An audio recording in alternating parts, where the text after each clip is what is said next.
हिमाचल की सुखविंदर सरकार में ये पहली बार ऐसा सरकार होगी जो 75 सालों के अंदर अपने जनजातीय इलाके, सीमावर्ती इलाके काजा में हिमाचल दिवस मनाने जा रही है। वो हिमाचल दिवस जहां कहा जाता है ये वीरों की भूमि है, ये धार्मिक आस्था और पर्यटन की भूमि है। आखिर सुखविंदर सिंह सरकार काजा में अपना हिमाचल दिवस मना रही है और जनता की उम्मीदों को लेकर क्या नया करना चाहती है, उसे लेकर मुख्यमंत्री सुखविंदर सिंह ठाकुर हमारे पास है। आपका बहुत बहुत शुक्रिया कि आप सूर्य समाचार से बात कर रहे हैं। धन्यवाद। आप एक नई सोच के साथ काजा जा रहे हैं, आखिर क्या मंशा है इसके पीछे? देखिए, काजा हमारा रिमोटेस्ट क्षेत्र है जहाँ की आबादी तकरीबन 10,000 के करीब है। हिमाचल दिवस जो है वो हमेशा जिला हेडक्वार्टर्स पर मनाए जाते रहे हैं। तो मैंने सोचा कि जो चाइना बॉर्डर के साथ जो हमारा क्षेत्र है उस बॉर्डर पर हिमाचल दिवस मनाया जाए, और 75 साल बाद मैं उस क्षेत्र में हिमाचल दिवस मनाने जा रहा हूँ, ताकि जो लोग चाइना बॉर्डर के साथ रहते हैं वो ये सोच सके कि हिमाचल के में आप एक अभिन्न अंग है।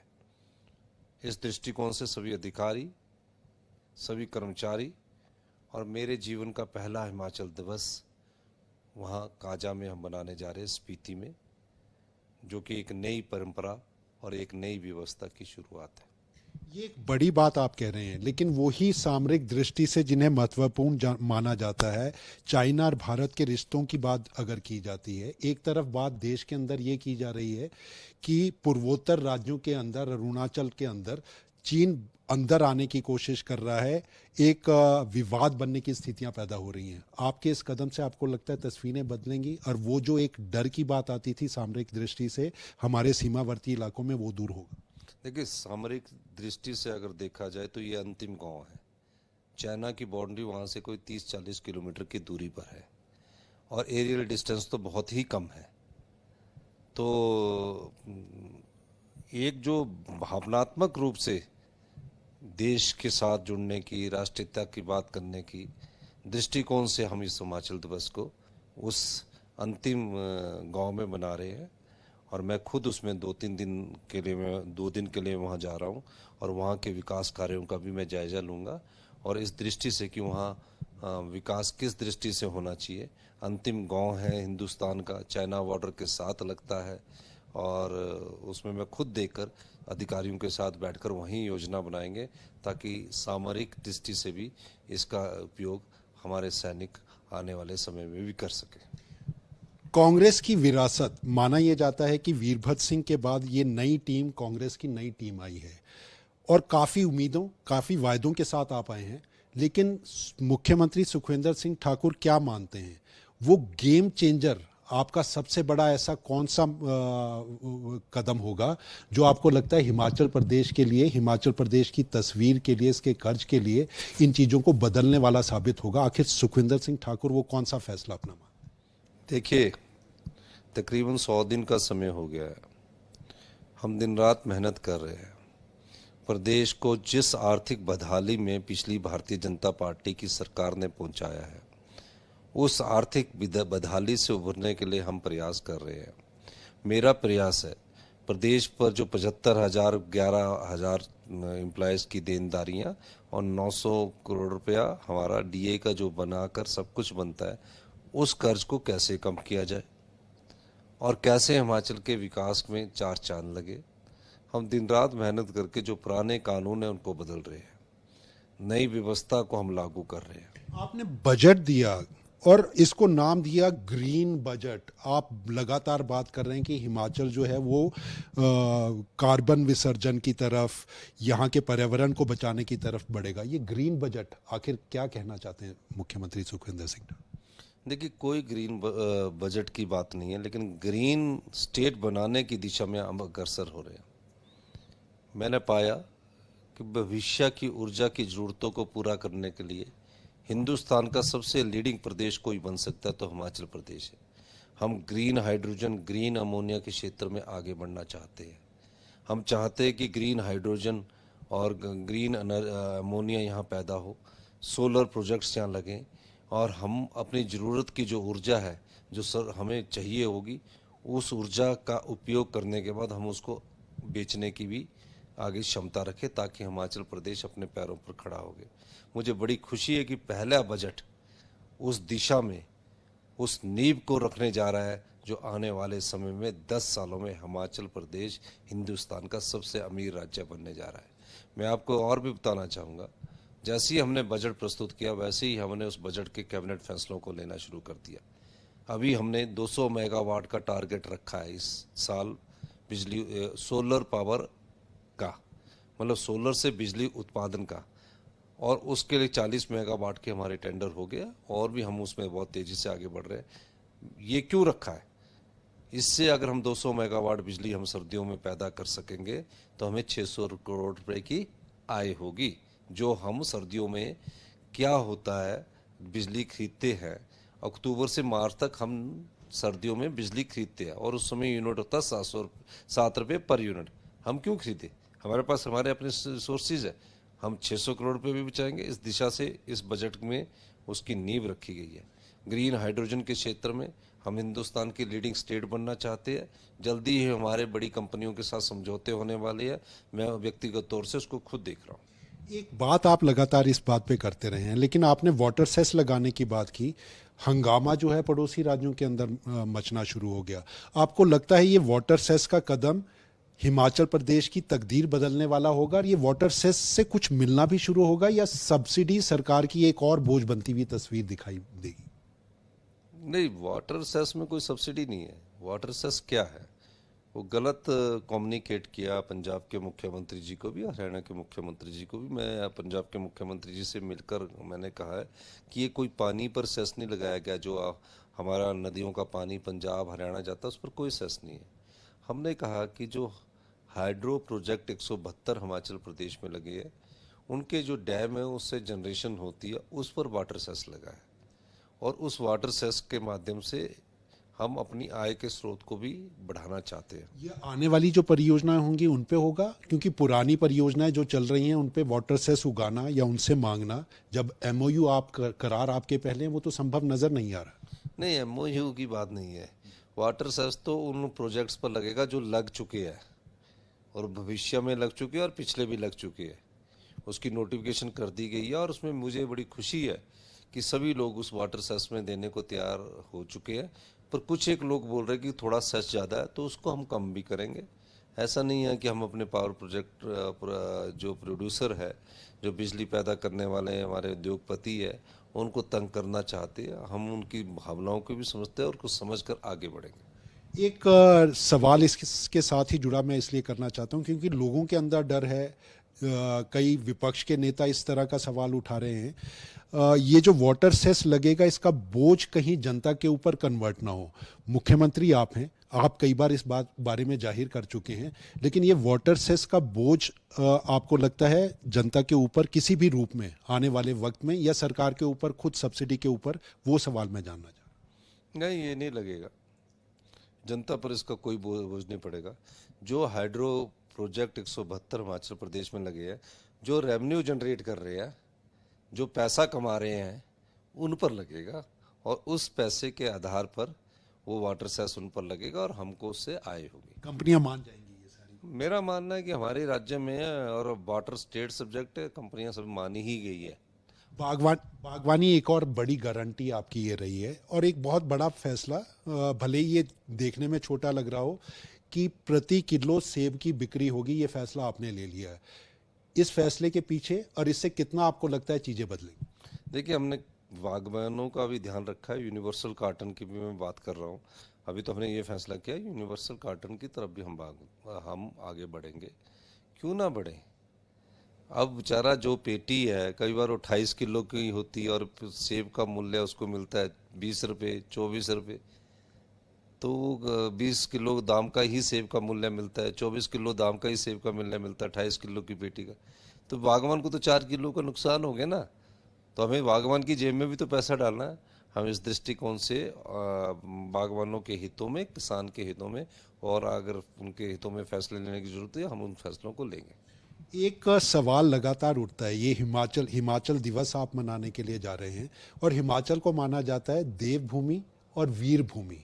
भाजपा एक दावा कर रही है वन रैंक वन पेंशन देने के बाद इन सैनिक परिवारों की सुध हमने ली है। कांग्रेस का टेक इसके ऊपर क्या है? देखिए, हिमाचल देवभूमि है, वीर भूमि है। वन रैंक वन पेंशन को लागू तो कर दिया, नाम मात्र के लिए लागू किया है। बेचारे जो हमारे पूर्व सैनिक है, अधिकारी है, उनको वो जिस ढंग से वन रैंक वन पेंशन चाहते थे उस ढंग से उनको दिया नहीं गया। सिर्फ राजनीतिक रोटियां सेकने के लिए शब्दावली में वन रैंक वन पेंशन लागू हो गई है, लेकिन उनको मॉनेटरी बेनिफिट जो होना चाहिए था, जो पैसे का लाभ मिलना चाहिए था, वो मुझे लाभ दिखता नजर नहीं आ रहा है।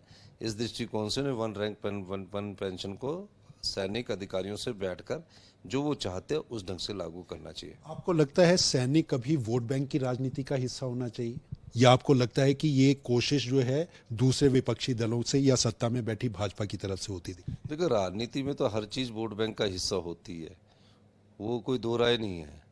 लेकिन जहाँ सुधार की जरूरत होती है और जो सत्ता में बैठी हुई सरकारें होती है, उनको सुधार को आगे बढ़ाना चाहिए, इस दृष्टिकोण से भी आगे बढ़ना चाहिए। हिमाचल प्रदेश में सेब बागवानी के बाद अगर कोई सबसे बड़ी आय के साधन जुटाने का काम करता है तो वो पर्यटन करता है। और पर्यटन के अंदर अगर सबसे बड़ी ज़रूरत है तो वो इको टूरिज़्म की, वो जो एडवेंचर टूरिज़्म की, और इसके बाद कोई नए चीज़ों की तरफ एक देखने की बात आ रही है। आप लगातार बात कर रहे हैं एयरपोर्ट्स को बढ़ाएंगे, हम हेलीपैड्स को बढ़ाएंगे। इस दिशा में आपको लगता है ये बदलने से क्या चीज़ और हिमाचल में पर्यटन की उसको बदल देगा, और ऐसा पूर्व सरकारों ने क्या नहीं किया जो सुखविंदर सिंह सरकार करने के बाद पर्यटन को एक नई दिशा देती नजर आई? देखिए, मैं पूर्व सरकारों की कार्यप्रणाली पर टिप्पणी नहीं करना चाहता। मैं तो सिर्फ ये बताना चाहता हूँ कि सबसे पहले हिमाचल का प्राकृतिक सौंदर्य जो है और जो आबो हवा है, जो जलवायु है और जो स्वच्छ वातावरण है, उसको कैसे हम बेचें। टूरिस्ट उल्टी करने के लिए नहीं आएगा कि 5 घंटे का सफ़र करेगा और उसके बाद उसकी बॉडी टूट जाए और 2 दिन बेड में सोया रहे। उस चीज़ को हमने अध्ययन किया। अध्ययन करने के बाद हमने पाया कि सबसे पहले अगर हमने अपने हिमाचल प्रदेश में पर्यटकों की संख्या को दुगना करना तो इंफ्रास्ट्रक्चर पर जोर देना है।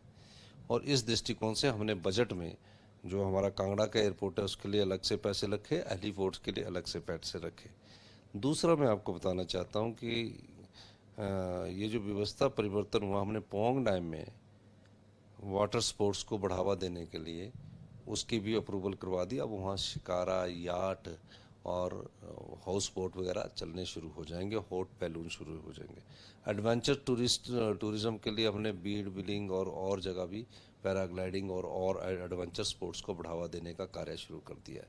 टूरिज्म कैपिटल के रूप में हम कांगड़ा को विकसित कर रहे हैं। उसके पीछे का मकसद ये है कि हमें पानी चाहिए, टूरिज्म की इंडस्ट्री चलाने के लिए पानी चाहिए। और 24/7 एक हम टूरिस्ट एरिया बनाने जा रहे हैं। 24/7 में 24 घंटे वहाँ टूरिस्ट खुला रहेगा।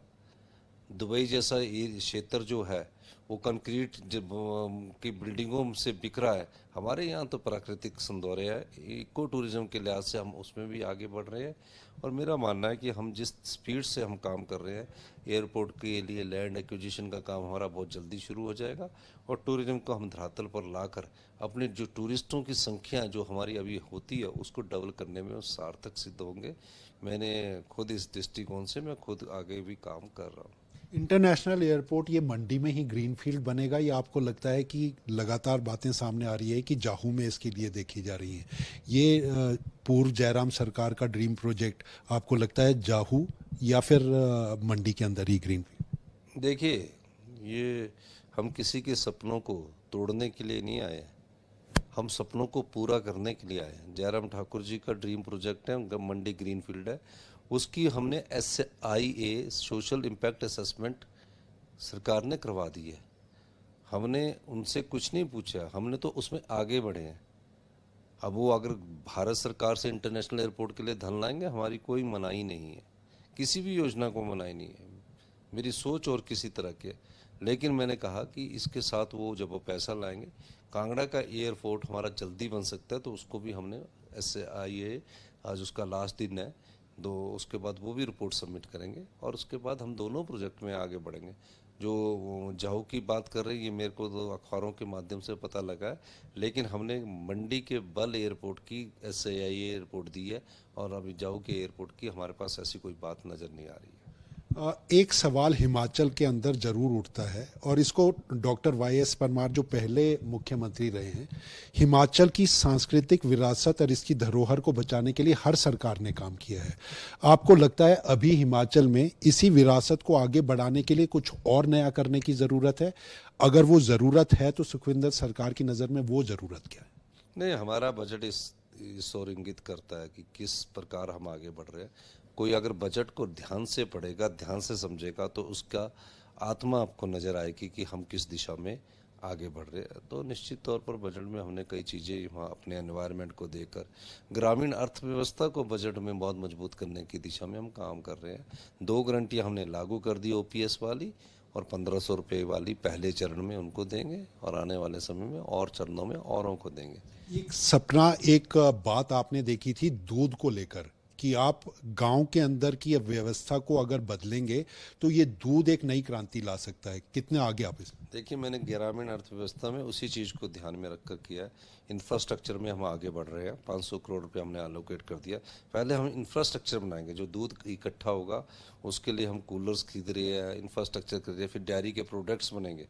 तो कांगड़ा के एक बड़े ज़िले में कम से कम 250 करोड़ रुपए की लागत से डेयरी प्रोडक्ट्स बनाने के लिए हम उसमें आगे बढ़ रहे हैं। हमारी टीमें जा रही है, क्योंकि मैं कोई ऐसा कार्य नहीं करना चाहता जिसमें इंफ्रास्ट्रक्चर्स बढ़े। तो इसी दृष्टिकोण से हम आगे बढ़ रहे हैं। तो ये थे हमारे साथ मुख्यमंत्री सुखविंदर सिंह ठाकुर। हिमाचल को नई दिशा, नई दशा बनाने के लिए कृतसंकल्प दावा जो है वो ये सरकार करती नजर आ रही है। हिमाचल दिवस पर ये नई तस्वीर के साथ क्या हिमाचल में सुखविंदर सरकार उन वादों, उन दावों के साथ हिमाचल की उम्मीदों को भी पूरा करते नजर आएंगे? उस जनता का जिनके साथ एक बड़ा करार करने के बाद, वायदे गारंटी देने के बाद ये सत्ता में आए हैं। देखना होगा इस सरकार की सभी बातों को, इनके फैसलों को जनता किस तौर पर तोड़ कर देखती है। कैमरामैन सुभाष के साथ अरुण उनियाल, सूर्य समाचार, शिमला।